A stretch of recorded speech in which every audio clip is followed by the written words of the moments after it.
Now, if you see the first device, personal pronoun means instead of pointing out to the person, you go and clean the house, you do this, you do that. That sounds very commanding. So instead of you, we try using we or us. We try using, we say something like, we must keep our nation clean.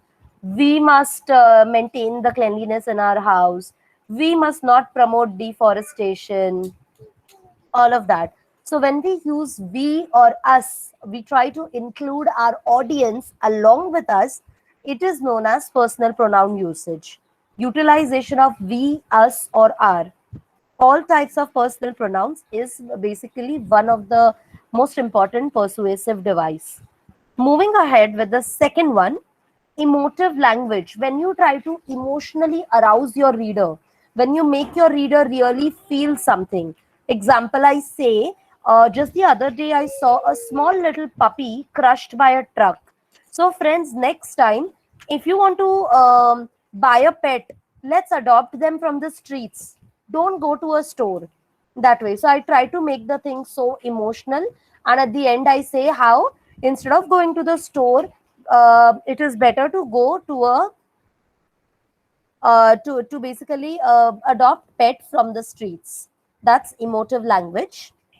Rhetorical questions are questions which are asked, but they do not have an answer to them. So they are just questions which are asked for the purpose of proving a point. Example, I say, um, do you want to look fat and ugly? Obviously, nobody's answer will be yes, I want to look. So in that case, please start exercising that way. So you ask questions not to get an answer, but to make a point. Do you think you can live without air? Again, this question is asked to make a point that obviously nobody can live without air. So why pollute it? Do not pollute it that way. Or would you like to look like a couch potato? Again, no, nobody wants to look like a couch potato. So then start exercising like that. S stands for statistics and facts. Statistics and facts means any kind of percentage that we use. For example, I say 30% of smokers will die due to cancer. Or I say there are only 9 Amazonian forests left in the world. That way, when you give some kind of statistical data, some kind of unknown fact, and you arouse the interest of the reader. So that is called statistics and facts. Next one, using an authoritative figure. Authoritative figure means using any celebrity's name to convince a person. For example, I want to convince you to not promote racism, and I take the name of Nelson Mandela. So that is basically called authoritative figure. Or I want to convince you to start gymming, and I take Salman Khan's name. That's even he gyms. You should also gym. So that is again an authoritative figure. So authoritative figure means a celebrity which is followed by many people. So if you take a celebrity's name, it is easy to convince your audience to follow you. Next one comes alliteration. When you are making a jingle and convincing an audience. Example, you say, do not drink and drive. So that's an alliteration.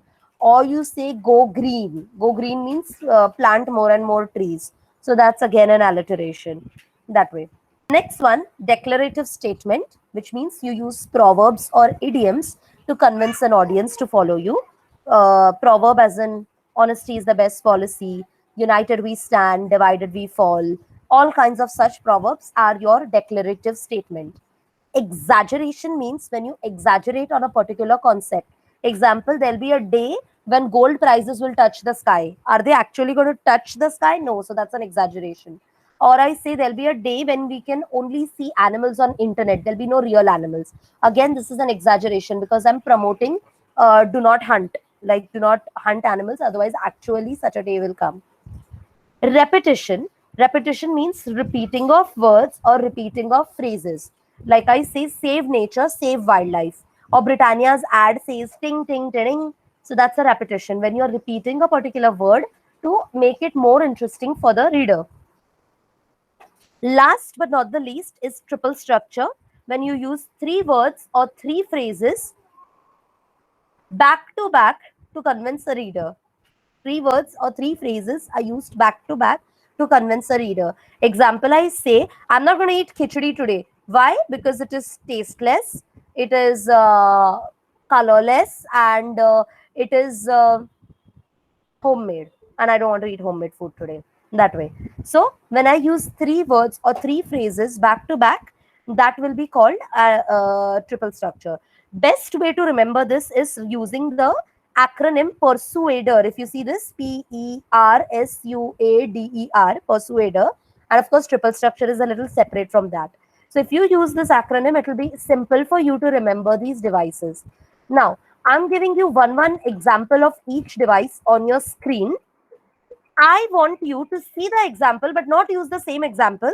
Use a different example and write in your notebook. So write an example for each device in your notebook, but not the same one, a different one. Example, you have to write an example of personal pronoun. You say another one, like we must not cut trees, like that. Give another example. Don't use my example. For this activity, I'm going to give you all, say 10 minutes. You're going to try using different example for each device, and you're going to read it out to the class. Is it clear? Using all 10 devices will give you 10 marks, because 15 marks are for the content of the passage and 10 marks are for the usage of your persuasive devices. So remember, these 10 marks will only come if you use all 10 devices in your writing. Okay, great. So first one, personal pronouns. Krishiv, give your example. We must stop corruption. Perfect. Rahul, give yours. I wrote an innocent child was kidnapped while walking. Let's take the bus. Okay. So you're saying that you should travel by public transport. Is that what you were convincing? Yes, miss. Okay. Next one, emotive language. Several patients were burned to death in the hospital fire. Let's take some precautions. Good one. Very good. Possibly you could have continued this only, that the big brown bear is only a word now because these brown bears are no longer available in the forest. So that would have been emotional, because actually bears now are only available in black and white color, but the brown ones are going extinct. Okay, next one, rhetorical question. Krishiv? Would you like wearing a jacket in summer? Yeah, this is correct rhetorical question, but here you're not convincing anything as such. We should have Okay. taken something which was more persuasive towards a particular topic. Okay. Rahul? I wrote, are you kidding me? Again, this is not convincing on any particular aspect. I'm looking out for more of persuasive, like till now what you all were saying was persuasive in nature. Okay, next one, statistics. 287 people became homeless after the terrifying cyclone. Correct answer, good one. Rahul? Most people who die of cancer are passive smokers. That's also correct. Yeah. Next one, alliteration. I think Rahul, you, sorry, authoritative figure, using an authoritative figure. Yes, Krishiv? Akshay Kumar donated rupees 300 crore to the PM Cares Fund. That is true also. So yes, it's a very good authoritative figure use. Rahul, what did you write? Obama started Obamacare. Okay, good. Alliteration, Rahul already told. Krishiv? Our motto is recycle, reduce, and reuse. That's correct. That could have been used for triple structure also, by the way. Yes. Next one, declarative statement. Krishiv? Stop beating around the bush. That's correct. So you used an idiom. Rahul? Miss, I'm not sure. Any proverb in the world, whatever proverb you might know, that can be used. Example, united we stand, divided we fall. Um, Beauty is in the eyes of the beholder. Any kind of proverb will be acceptable in declarative statement. Teamwork. Okay. Exaggeration, Krishiv. The stationery in the shop were precious gems. So precious that the prices were sky high. That would have been more Yes. of an exaggeration. Rahul? The ant, the ant bite felt like a huge rock falling on my head. That's correct. Now, both these exaggerations were not persuading anyone. So, next time when you're writing the example, try using it through persuasive devices. Like it should persuade on a topic. Okay. Uh, Krishiv, repetition. Our nation, our responsibility. Very good. Rahul, repeating of words. Repeating any kind of word will become your repetition. Even Okay, a miss. simple thing like twinkle, twinkle, little star. Triple structure. Krishiv. Oh, frightening, terrifying, and petrifying. Okay. Um, Rahul. This one also, I couldn't see it, miss. The Okay. bar was covering. It's not compulsory to use three words only. You can use three phrases also. Example, I say, waking up early in the morning, cutting your nails, taking a bath is the right way to maintain hygiene. That is also allowed. So it's not always words, it can be phrases as well. So these are your persuasive devices. We'll start with the reading of the passage. A sanctuary. Now here, your what exactly have you to persuade? Please read that first. Imagine you are writer's friend Larry. Write a letter to the member of your family after you visit a gorilla sanctuary. A gorilla is a like one of those chimpanzees and gorillas. Those are like monkey types. In your letter, talk about how interesting chimpanzees and gorillas are. What is your impression about the owner of this particular sanctuary, that is Mark and Madam Yvette? Persuade your family to support the work of the sanctuary, which means you got to convince your family to support the work of the sanctuary, support the work of the gorilla sanctuary.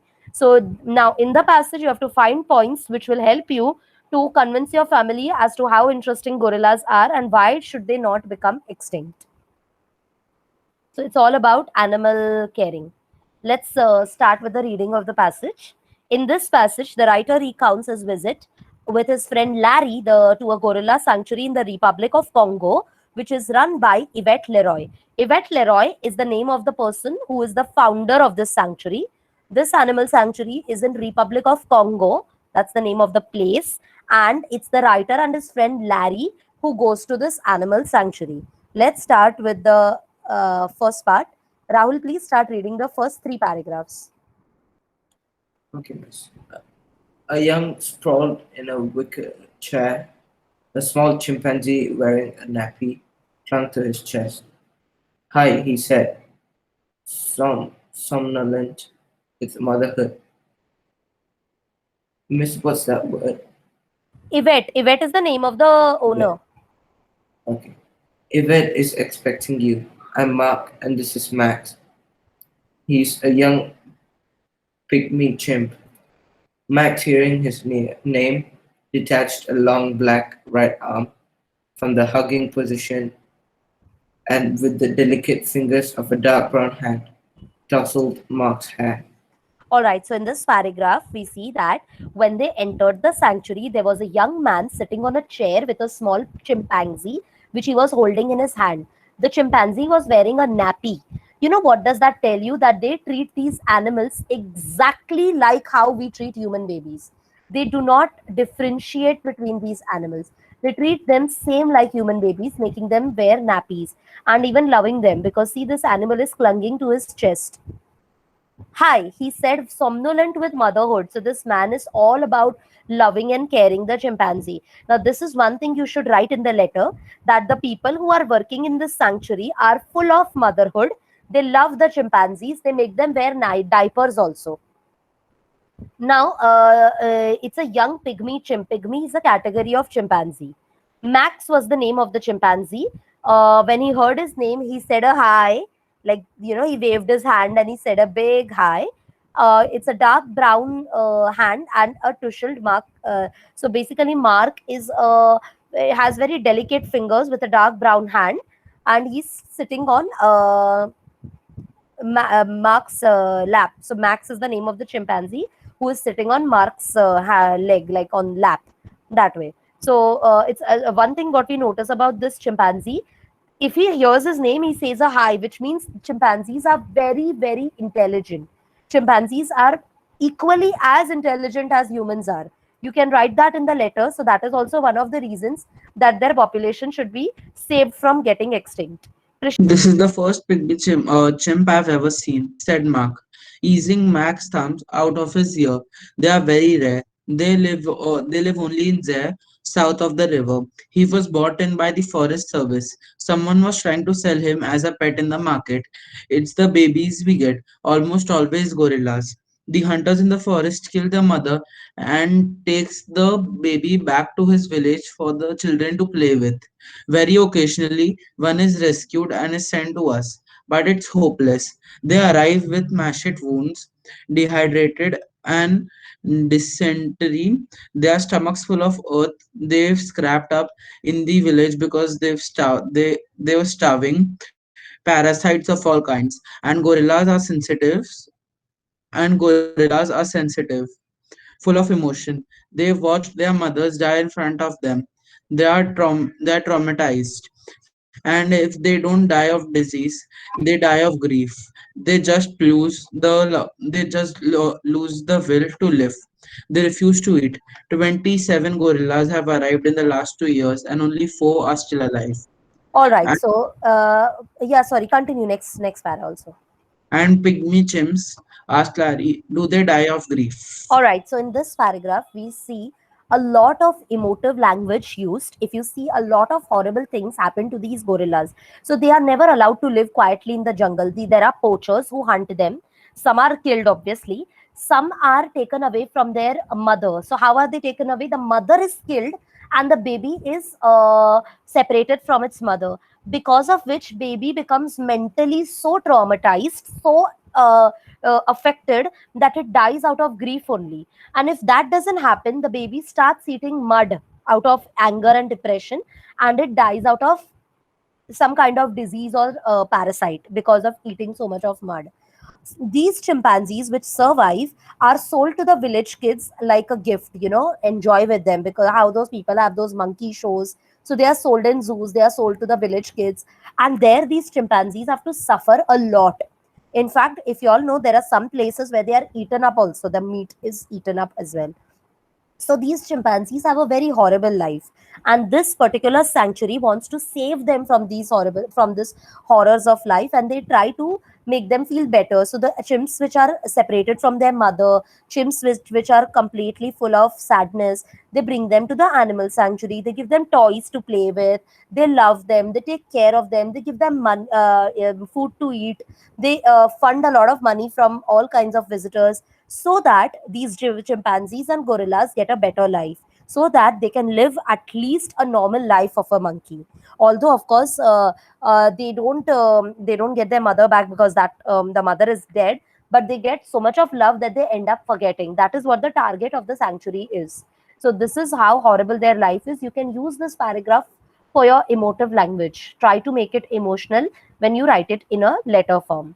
Rahul, please read next three paragraphs. Mark, putting one arm round Max and stroking his back with the other. I'm treating him from parasites, but otherwise he's in good shape. He seems much more intelligent even than a common chimpanzee, an ordinary chimp of his age, much more sociable.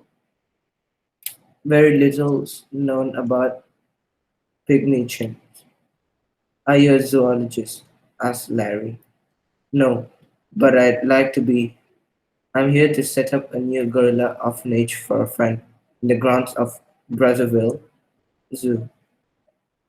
We'll have a proper vet, everything. We'll establish a breeding colony and then release them somewhere safe. So here, if you see that they have Mark has one dream in life. He says that he wants to make a zoo of his own. He wants to basically go to a Brazzaville zoo, and there he wants to keep make a nice gorilla orphanage, breed these gorillas, give them a good lifestyle, and when they become better, leave them into the wild. So this is the dream that Mark has. Now, if here you see, Mark is not a zoologist. He is not even a veterinary surgeon. He is just a commoner who is very, very fond of chimpanzees and gorillas. Mark is one such person who is extremely lovable to them. In fact, if you see the one which is there with him, Max, he is having an issue with parasites. He's basically sick, and Mark is trying to cure him. Also, we see that Max has, in the course of time, become more sociable, become more intelligent. This has happened because of the care given by Mark to Max. So, and now Mark wants to make a proper gorilla orphanage. Now, this point you should write in your letter that if your parents give you money, you can support this work and you can make a gorilla orphanage from the same. Moving ahead with the next paragraph, Krishiv, please read next three paras. Mark stood up. We must find Miss Yevitt. This is the one day of the this is the one day of the week when she has enough staff to let manage out of his cage. He is her he is her 3.5-year-old gorilla. He is lively. He paused, extracting Mac's right foot from his shirt pocket. See, pygmy chimps have a web between their second and third toes. They weigh 20% less than common chimps. Their hair is blacker, their faces are rounder, their ears are smaller, and they don't go bald. Mark opened a steel grille door, and we entered a room full of couches and cushions. Children's toys were strewn across the floor. A Bantu girl in a red dress lay A Bantu girl in a red dress lay on a bed in a corner, watching a television of on the shelf opposite her.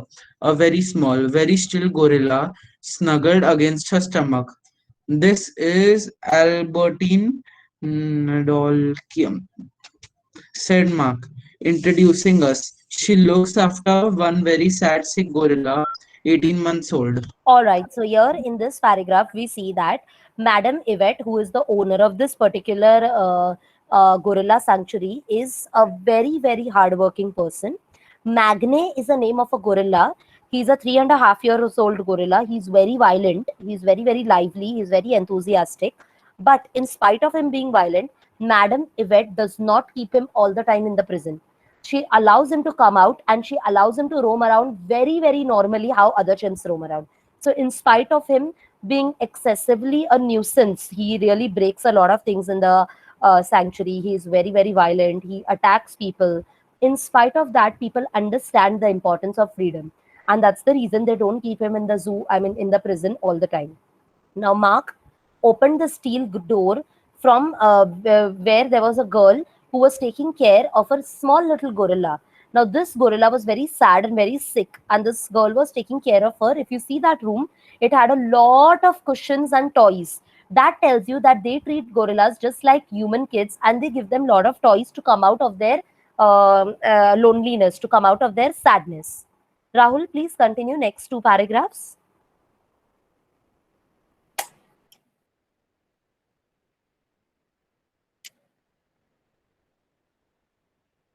The inner door swung open, and Madame Yvette Leroy swept into the room with two baby gorillas hanging from her.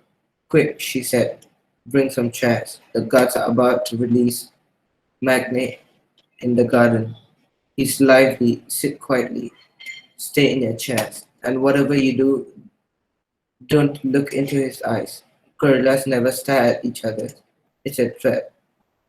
There was So the even strong if there were visitors in the gorilla sanctuary, Madame Yvette is still leaving Magne. She's still allowing him to come out of the prison. She still wants him to roam around, and she's telling the visitors, just don't look into his eyes. He will not do anything to you. But I will have to leave him so that he experiences freedom. I cannot keep him in a prison all the time.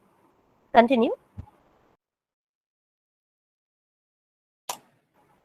There was the sound of a bolt being drawn back, the clang of a cage door, a short, sharp barking scream, a rumbling noise on the concrete, and round the corner came Magni with all fours in a hunched, scooting gallop.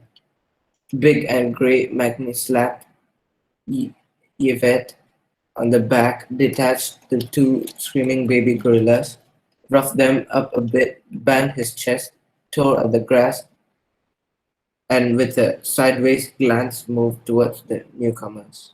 All right. So now you see the dramatic entry that Magne makes. There is like huge cage from which it comes out. He is a very big and a grey color gorilla. Madam Yvette is standing over there. He slaps her on the back. Then he attacks the two small baby gorillas and he throws them in the room because he's kind of jealous of those baby gorillas. So he throws them. Then he comes towards the newcomers. Newcomers means the writer and his friend. So here, if you see, Magne has already started with his violent streak. Continue, Krishna. Continue Good for boy. next three paras, Krishna. He is jealous, said he is jealous, said Yvette, still out of breath from her blow on the back. He is jealous of my new babies.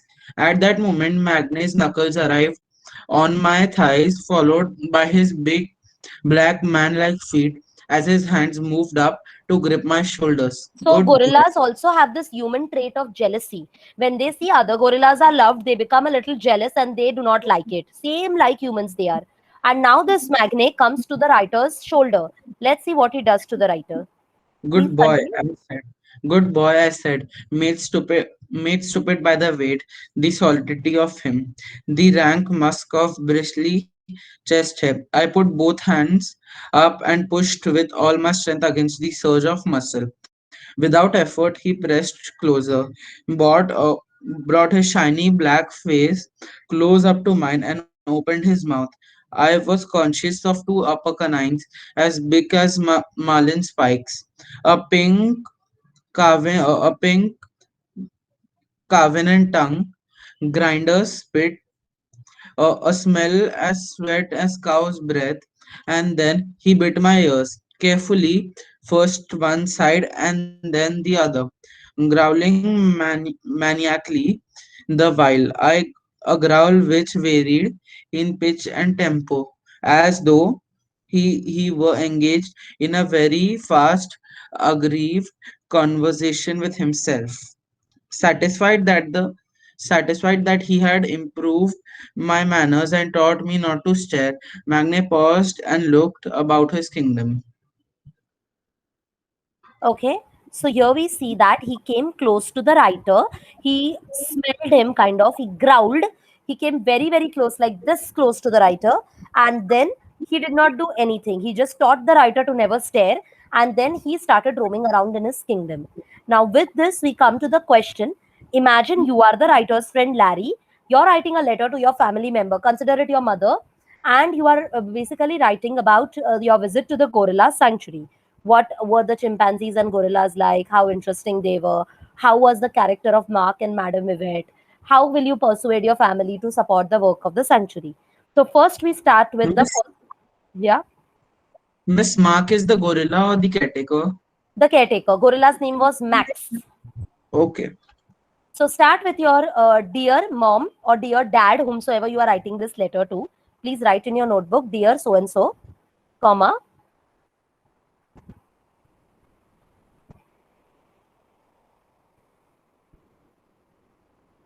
Recently, I had a chance to visit a particular gorilla sanctuary in the Republic of Congo.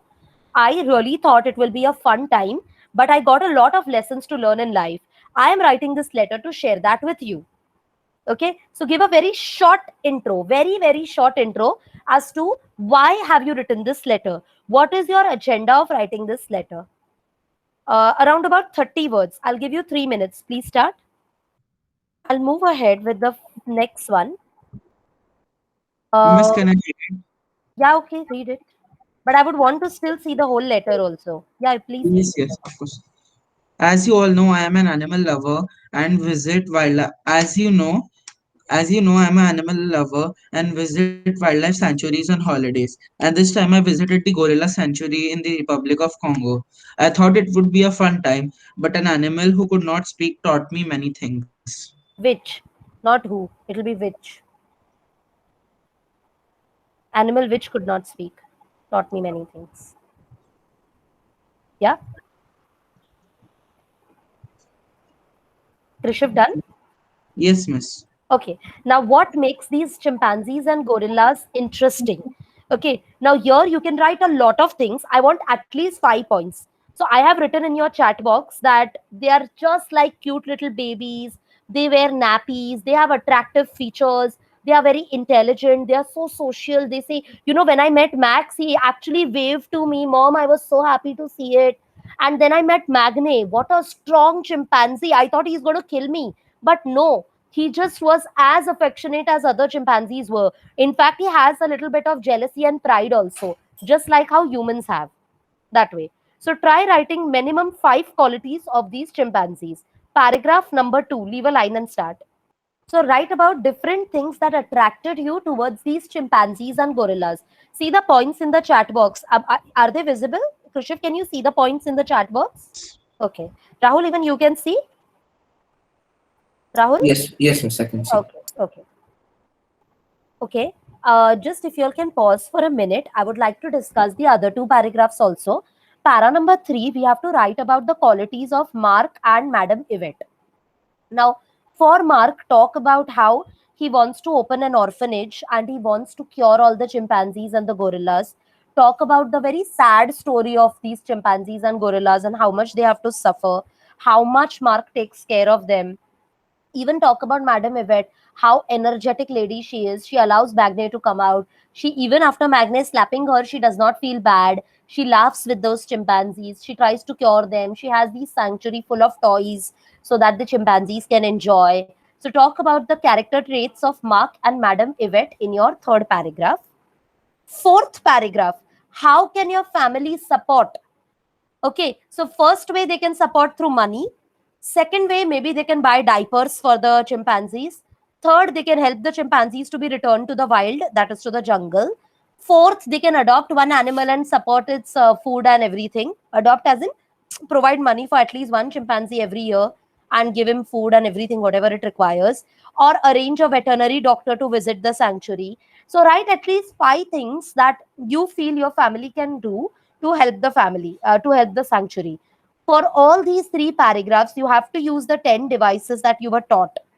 It will be compulsory to use those 10 devices so that you uh, Miss, can convince your family to help you out. Yes? Miss, like there's not for the authoritative figure. Could we like just say some celebrity? We can name a celebrity just help the sanctuary by Yes, providing yes, this $5. you can say that. Yes, yes, very much. Also, in your last paragraph, you have to write the conclusion. Conclusion will be something like, okay, I hope that you will not deny me. I hope you will help out the sanctuary. I hope you will do something for them, all of that. And you can end the letter.